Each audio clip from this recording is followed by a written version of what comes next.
Bienvenue sur Africa 24 dans cette nouvelle édition du Non-Stop Info. Voici les titres de l'actualité. Une réunion politique au Maroc pour promouvoir l'initiative de sécurité contre la prolifération. Son objectif, renforcer la coopération internationale pour lutter contre la prolifération des armes de destruction massive. Une initiative cruciale à l'heure où bon nombre de conflits armés persistent sur le continent. Le lancement d'un nouveau plan national de développement en Sierra Leone, un programme qui s'étend sur la période 2024-2030. La sécurité alimentaire, développement du capital humain et création d'emplois en sont les piliers. Et puis son entrée en service est toujours attendue. Le barrage hydroélectrique Julius Nyerere doit répondre au défi de l'accès à l'électricité en Tanzanie. Coût estimé de ce projet environ 3 milliards de dollars. Mais tout d'abord, Pascaline Bongo dans le viseur de la justice française. Une peine de 3 ans de prison, dont 2 avec sursis, a été requise ce 1er février contre l'ancienne ministre gabonaise des Affaires étrangères. La sœur du président déchu, Ali Bongo Ondimba, comparaissait depuis le 29 janvier devant le tribunal correctionnel de Paris. La fille de l'ex-chef d'État Omar Bongo est soupçonnée de corruption passive d'agents publics étrangers. Au cœur de cette affaire, un partenariat fictif avec l'entreprise française Aegis Route, un partenariat conclu pour aider la société à obtenir des marchés publics au Gabon. En contrepartie, une rétrocommission de 8 millions d'euros lui aurait été proposée. La ville de Marrakech abrite jusqu'au 2 février les travaux de la réunion politique pour promouvoir la PSI, l'initiative de sécurité contre la prolifération lancée en 2003. La PSI a pour objectif de renforcer la coopération internationale pour lutter contre la prolifération des armes de destruction massive.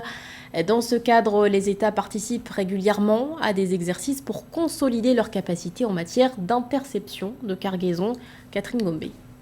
Une Afrique sans conflit. C'est l'ambition des États qui prennent part depuis le 31 janvier 2024 à la réunion du politique pour la promotion de l'initiative de sécurité contre la prolifération PSI à Marrakech à l'initiative du Maroc et des États-Unis. Il s'agit d'une initiative mondiale durable ayant pour objectif majeur de stopper la prolifération des armes de destruction massive ADM. Les travaux de Marrakech visent le renforcement de la coopération entre les différents acteurs afin de mieux lutter contre les transports illicites des armes de destruction massive, de leurs vecteurs et matériels connexes sur le continent. Our meeting is the first of the Proliferation Security Initiative. Notre réunion est la première de l'initiative de sécurité contre la prolifération à présenter un tel niveau de participation tant en termes de grade que du nombre d'intervenants. Cette réunion de Marrakech a été motivée par l'engagement des États africains à participer aux efforts mondiaux de lutte contre la prolifération des armes de destruction massive.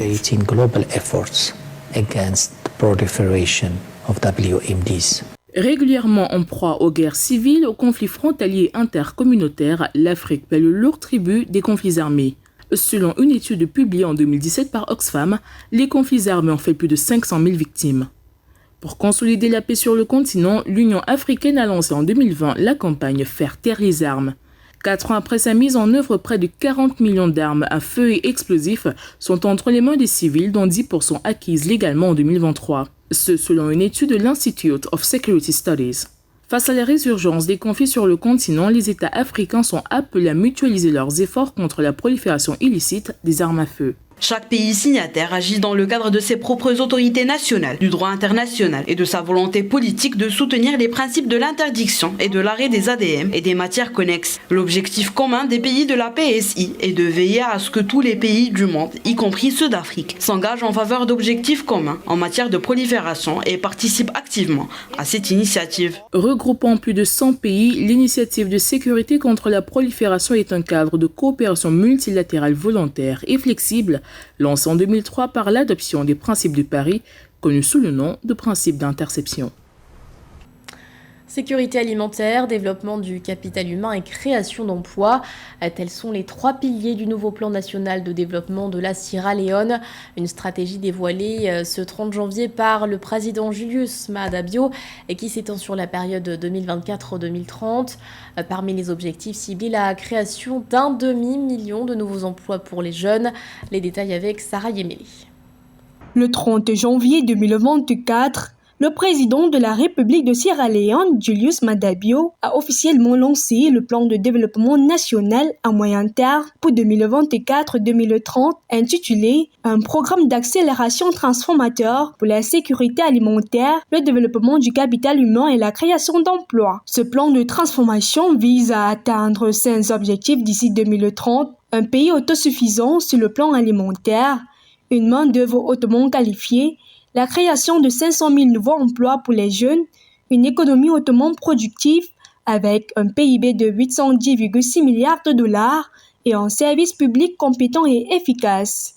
Pour concrétiser cette grande vision, il est essentiel d'avoir une synergie et un alignement à tous les niveaux du gouvernement. Les fonctionnaires et les hommes politiques doivent travailler à l'unisson pour atteindre notre objectif commun, améliorer la qualité de vie de nos concitoyens. Selon le président Julius Maada Bio, la démocratie prospère lorsqu'elle est soutenue par un développement réel. Le plan de développement 2024-2030 prévoit également l'expansion de la production d'énergie avec un plan de ressources intégré, une capacité de production d'électricité de 29 500 MW à partir de l'énergie éolienne, de 6 000 MW à partir de l'énergie solaire photovoltaïque, ainsi que le développement de systèmes de transport avancés reliant les centres de production au marché. Le gouvernement a également prévu que ce nouveau plan de développement national propulsera la Sierra Leone vers l'objectif d'un pays à revenu intermédiaire d'ici 2039. In pursuing the 2030 agenda, dans la poursuite de l'agenda 2030, nous devons prendre la résolution de ne laisser personne de côté. Nous défendrons avec la plus grande ferveur l'inclusivité en reconnaissant la valeur intrinsèque de chaque individu, quelles que soient ses circonstances. Des progrès ont été accomplis, mais nous reconnaissons que le chemin à parcourir est semé d'embûches. Toutefois, ces embûches mettent également en évidence les possibilités d'innovation et de collaboration.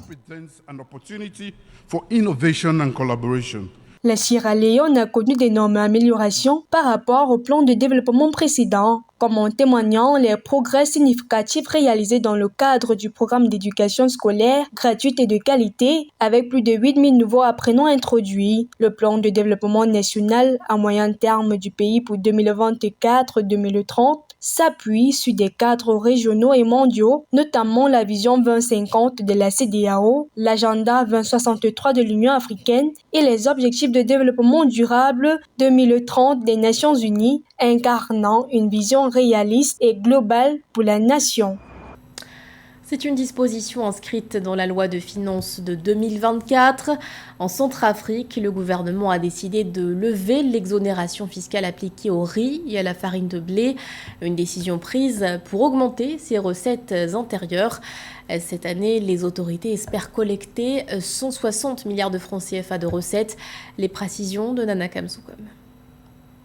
Les autorités ont introduit en République centrafricaine dans la loi de finances de 2024 un certain nombre d'innovations, dont celle qui met fin à toutes les exonérations sur le riz et la farine. L'objectif est d'atteindre des recettes intérieures de 160 milliards de francs CFA en 2024, après 140 milliards de francs CFA en 2023. Le président de la République, Faustin Archange Touadéra, a instruit le gouvernement de continuer de travailler en bonne intelligence avec les partenaires techniques et financiers pour poursuivre le chantier des réformes restantes, notamment une meilleure collecte des droits et impôts afin de sécuriser les recettes de l'État.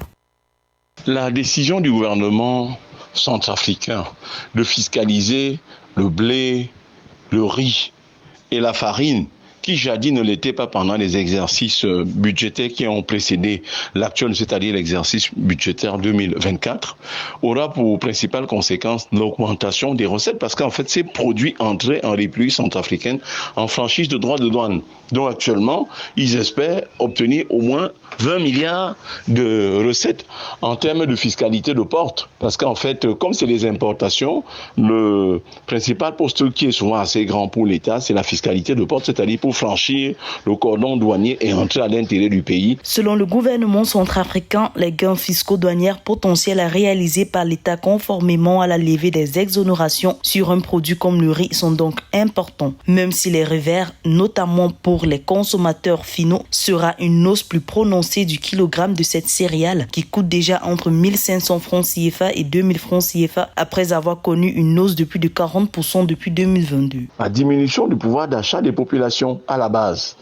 les gens qui avaient l'habitude d'acheter 1 kg de riz, par exemple, à 500 ou 600 francs, seront désormais obligés de chercher un peu 2, 3, 4 ou 6 francs, ou 10 francs, ou 20 francs, ou 50, voire 100 francs supplémentaires ailleurs pour majorer sur leur budget qui jadis était dédié à l'achat des céréales à l'intérieur de la maison, à l'intérieur des ménages. Donc voilà l'autre conséquence, c'est-à-dire la cherté du coût de la vie, et par voie de conséquence, la diminution du pouvoir d'achat des populations aussi, parce qu'en fait, leur demander d'acheter ce qu'ils achetaient hier à 100 francs, leur demander de le faire à 110 ou 120 francs, c'est une façon de diminuer leur pouvoir d'achat. Donc, cherté de la vie.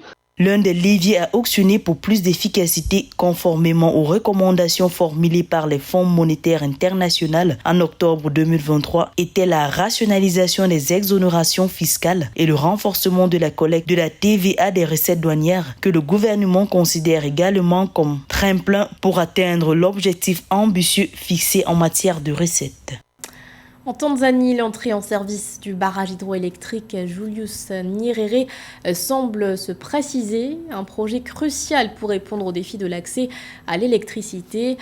Construite sur le fleuve Rufiji, l'installation a une capacité de production annuelle de 5920 gigawattheures.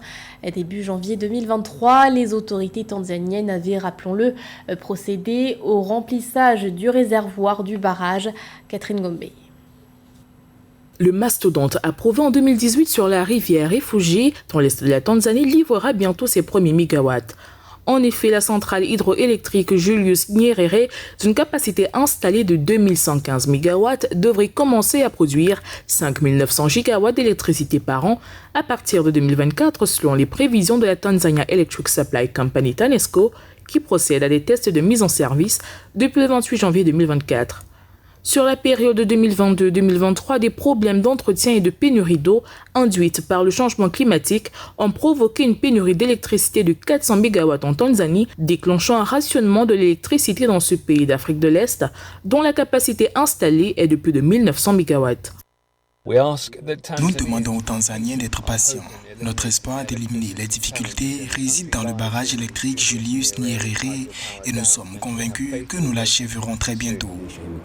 Comme de nombreux pays d'Afrique subsaharienne, la Tanzanie est confrontée à un important déficit d'infrastructures. Par exemple, environ 2/3 de la population n'a pas accès à l'électricité et bien que 80% de la population vive dans les zones rurales, seulement 24,5% de la population rurale a accès à l'électricité contre 73% dans les zones urbaines.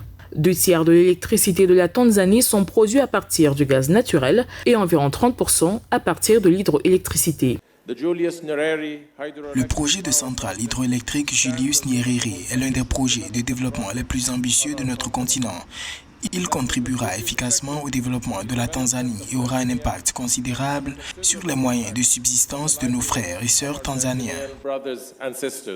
Une fois achevé, le barrage hydroélectrique Julius Nyerere deviendra le 4e plus grand d'Afrique, le 9e plus grand au monde et la plus grande centrale électrique d'Afrique de l'Est. Avec ce projet soutenu par le gouvernement égyptien, la Tanzanie prévoit d'augmenter la capacité de production nationale d'électricité à 10 000 MW en 2025. L'actualité sportive à présent avec la Coupe d'Afrique des Nations de football qui suit son cours en Côte d'Ivoire. Une CAN qui surprend avec l'élimination de plusieurs équipes présentées comme favorites. Le Sénégal et le Maroc, par exemple, sont sortis en 8e de finale. Notre correspondant au Bénin, Lefty Ounou, est allé recueillir les réactions de quelques supporters. Qui pourra remporter le 11 février 2024 la Coupe d'Afrique des Nations CAN Côte d'Ivoire 2023, sensationnelle et impressionnante, organisée au pays du footballeur international Didier Drogba. Dans cette compétition continentale, le verdict final des matchs fait déjouer tous les pronostics au point où des nations favorites et super favorites ont été éliminées à l'issue des 8e de finale. L'Afrique du Sud, ils ont gagné. On leur souhaite bonne chance. Le ballon est rond et c'est leur chance. Mais nous, on est favoris et on est en train de s'organiser pour la Coupe du Monde 2030. Tous les pays, même les petits pays, nous impressionnent. C'est vraiment une CAN qui n'est pas comme les autres. Le Mali, par exemple, a battu le Burkina. La Côte d'Ivoire a battu le Sénégal. Et là, l'Afrique du Sud bat le Maroc. C'est vraiment impressionnant. Moi, j'étais avec le Maroc personnellement, mais l'Afrique du Sud m'a vraiment surpris. Et bon, c'est le football, hein, monsieur. Comme on dit, la magie du football. Moi, je dis qu'on va danser le coup du matos à la fin de cette CAN, car la Côte d'Ivoire va la gagner. Le ballon d'or africain Victor Osimhen, avec son dynamisme, a propulsé son pays, le Nigeria, pour les quarts de finale, tout comme l'Angola, la Guinée, la RD Congo, l'Afrique du Sud, le Cap-Vert, le Mali et la Côte d'Ivoire. Cependant, dans cette CAN Côte d'Ivoire 2023, la prestation des arbitres ne manque pas de faire la polémique malgré l'assistance vidéo. La perfection et la justice ne sont pas forcément des choses que nous pouvons espérer des humains, mais je crois qu'avec le cœur, avec beaucoup de méthodes, les arbitres vont améliorer leurs prestations au cours de cette CAN-là. Au Bénin, même si le pays ne participe pas à cette CAN, les supporters suivent les matchs sur cette fan zone installée au stade de l'amitié Général Mathieu Kérékou à Cotonou. Près de l'aéroport international Cardinal Bernardin Ganti de Cotonou, ce restaurant bar fréquenté par plusieurs communautés africaines fait aussi vivre la compétition aux amateurs de ballon rond. Et sachez que les quarts de finale débutent ce 2 février avec le face-à-face Nigeria-Angola. Vient ensuite la rencontre République démocratique du Congo-Guinée. C'était le journal de la rédaction. Merci de votre fidélité. L'actualité continue sur Africa 24.